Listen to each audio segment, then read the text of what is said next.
What's up, guys? I am gonna be reviewing Mass Effect 3, of course. I just beat it a few days ago, and I talked about my thoughts on the ending already, so I won't be talking about the ending in this video anymore. So now let me talk about the actual game, what I thought about the actual game, and the things that I liked and what I didn't like. Overall, the game, I loved it. Overall, it was such a fun experience. I was so excited throughout the whole game. It really... Charlie! You guys want to see Charlie? He got his haircut today. Look how cute! He's so cute! He looked like a mop before, so now he looks all nice. I treat Mass Effect 3, the whole game, as kind of... as the ending. I don't really pay attention to the last few minutes of the game to judge what I think about the game, because the whole rest of the game was absolutely awesome. I put in like 61 hours. So I did everything except for 1 or 2 hub missions that I didn't know were gonna disappear at the start of Act 2, like after the Citadel attack. I didn't know that these hub missions were gonna disappear, and they just disappeared, and I was like... But everything else I did all the side quests, all the other hub missions.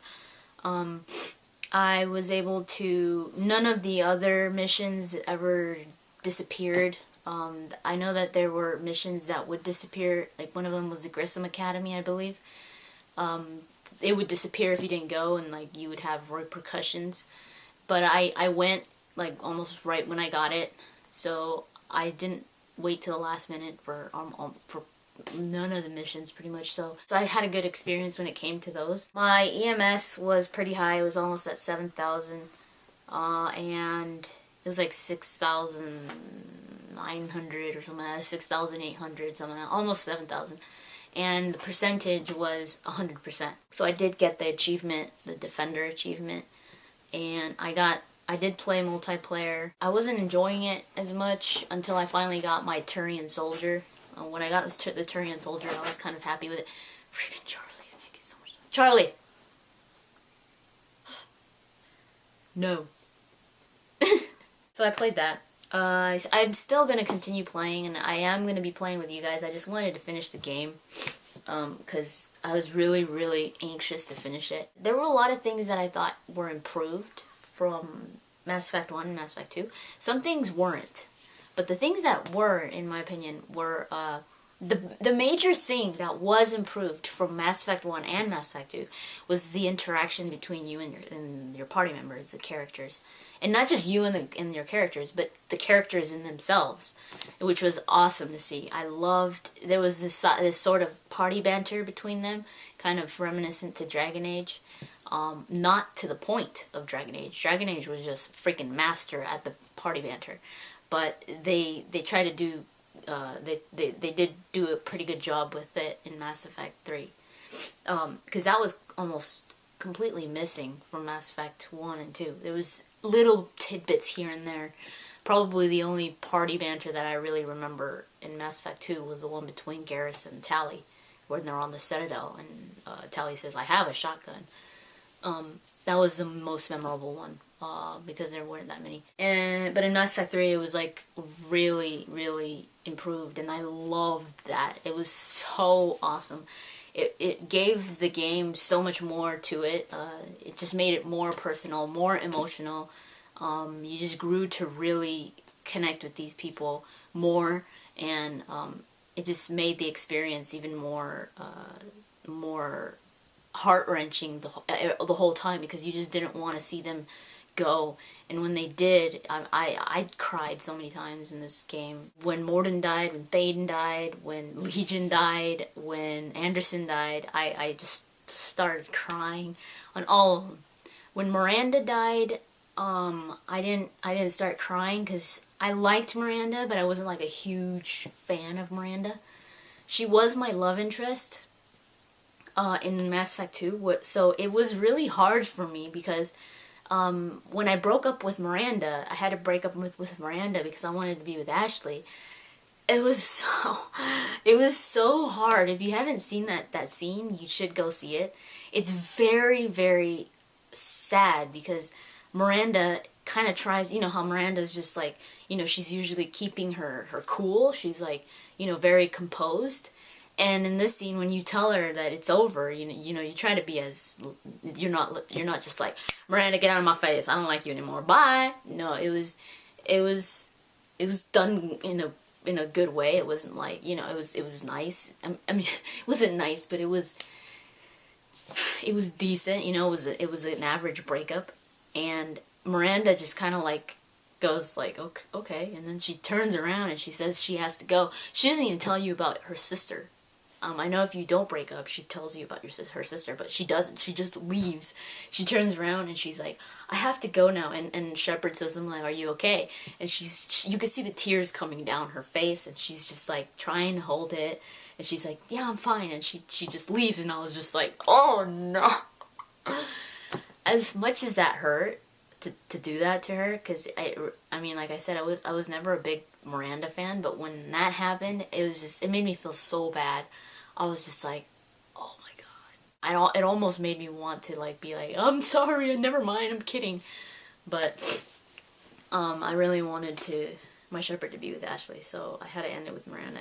And just when she died, it was just so much more emotional, because it was like, I'm sorry, I'm so sorry, you know. And she says that she wanted her sister to have what she couldn't have, like she wanted to get married and have kids, and Miranda can't.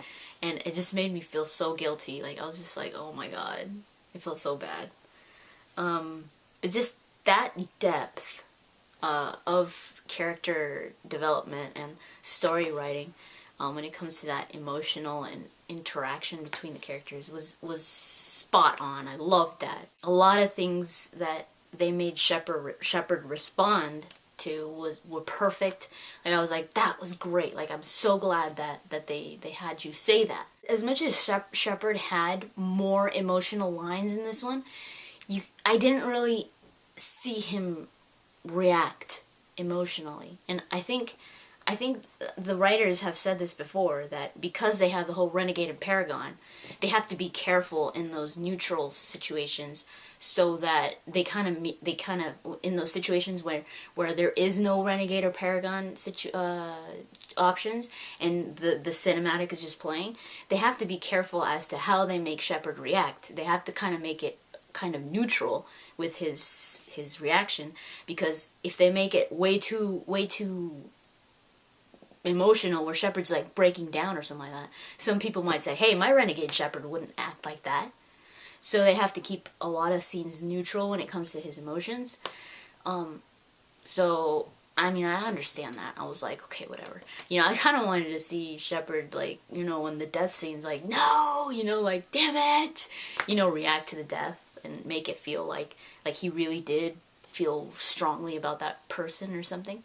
But you can't have it all, you know. They did a good job about it anyways. So that was one of my favorite things about the game. This is the interaction between the characters. And on that same note, I love that Shepard was a little more human in this one. One of my favorite scenes was where, after Thessia, where you could just hear the little, the comm, like, blinking, because Hackett was gonna talk to you, and Shepard's just, like, leaning on the wall, and he's just, like, you know, like, he's like, what am I gonna say? Or it wasn't Hackett, it was the Asari council member. And he's just like, you know, like, lost for words. Like, he's just like, what am I gonna say? Like, I just lost all those people. You could see the guilt in him. And I just love that part. Like, I love that they put that there, because it just adds this more human side to Shepard.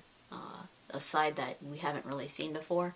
And the more you go into the game, like, once you start, like, almost getting to Earth, you start seeing that doubt in Shepard, and he's just like, you know, what, are we really gonna make it? And I love that. On the topic of the characters that I thought were highly improved, Garrus was improved so much.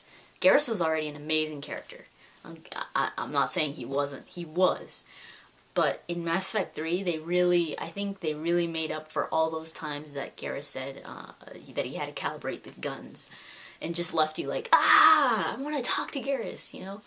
they really made up for that in this one. Like, there was a lot of conversations with Garrus, and a lot, and even though it wouldn't go to a cinematic, you would sometimes walk in there and he'd be talking to somebody, like he'd be talking to Rex, or sometimes he'd be talking, I heard all the conversations, by the way. Probably different forms depending on your situations and what you decide on and all that, but I did talk to all my crew members all the time. Like, every time, after every little mission, no matter what it was, I would go and talk to everybody. So that's one of the reasons why I also took a little bit longer to play the game, because I wanted to hear everything. So I really liked the way that they improved Garrus, and just showed you a different side to him. One of my favorite scenes. Oh no, oh my god. One of my favorite scenes was on Tuchanka. No, I'm sorry, not Tuchanka. On Sur'Kesh. When you just get there and Rex, well, with me I took Garrus and James. That was like my main party. I would almost always take Garrus and James. When Rex gets off and the Salarians take him to this little place, they're like watching him, and you know, Shepard's gonna go do his thing. He tells Rex to chill out, you know, he's gonna handle it, and Rex is just standing there with the Salarians. When you go to talk to Rex at that point, you go to talk to him, and there's a lot of like interaction between Rex and Garrus, and it's so priceless. I love that interaction. I was cracking up so much, because especially the part where because they're making fun of the Salarians, Rex says, I prefer my, I think he says, I prefer my Salarian liver raw. And then and it shows the Salarian, like a close-up of a Salarian, and the Salarian's just like he's just looking, like he's all mad, and then Garrus says, I hear that the Vorcha like their Salarian liver fried or something like that. And it shows another Salarian, he's all that scene, if you haven't seen it, between Rex and Garrus is priceless. It was one of those moments where I was just like, oh my god, that was priceless.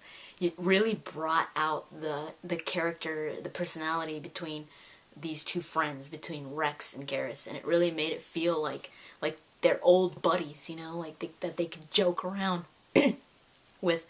And Garrus, or Rex, on one of those scenes says, if it makes you feel better, Garrus, I'll toss one of these Salarians off the roof.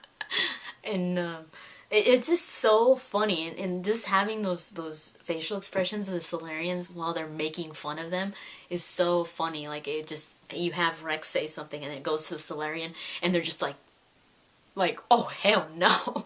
It's so funny. Another character that just completely won me over. I was never a huge fan of her. I liked her, but I wasn't a big fan of her. Is Liara. Liara was so much more improved, and at first I was kind of like, really, I was having my doubts about her. I was like, what the hell's wrong with Liara? She was just so different. And I was like, I guess it's because of the Shadow Broker thing, but I was just like, it was weird for me, because Liara was always just, you know, like very closed in and like very quiet, and you know, kind of held back Asari, that just, you know, she was very like that.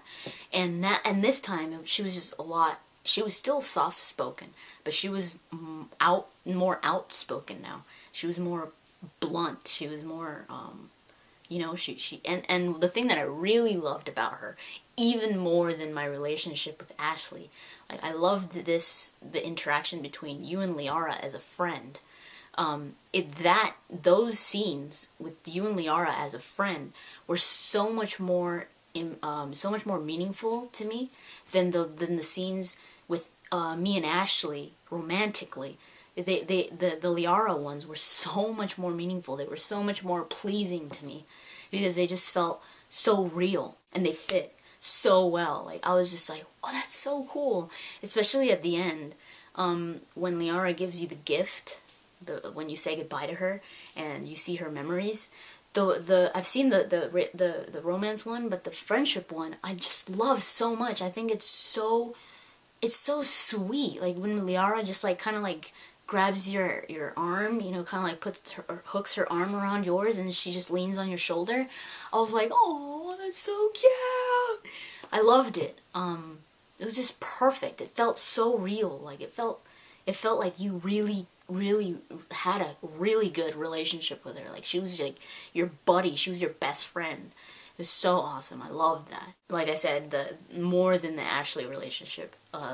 I'll get into that more later. The noises of the guns, that was highly improved and just made it so much more epic, especially with the sniper rifles. The noise, it was so awesome, especially when you hear them with the turtle beaches. I also really loved the stories that you would hear on the Citadel, just walking through the Citadel. It really made it feel like you were in a war, because you were hearing just different stories, how it was affecting everybody, the refugees and all that, and I just really loved that. I really love that the refugee area just really came, like, it just really hit you down to earth. Some of the stories were kind of like, they were just kind of heartbreaking. Like, I really loved, one of my favorite stories was the one between the Turian and the Asari, like right when you enter the Citadel the first time around, they're like right there. And they're talking about how he can't send messages to her, to their like husband and wife. And I thought that was so, like, I was like, oh my god, what if he dies? Like, I really grew to care for them, because, and then he mentions their daughters and how they can't send him to dance lessons anymore. And I was just like, oh, it just really connects you to the situation and really makes you feel like you're there. And you're feeling it, and it's not just the soldiers that are suffering, but it's the civilians and everything also. Also the one in the hospital with the two Asari that are talking about, like, the Reaper and all that, and the one of the Asaris wants a gun, and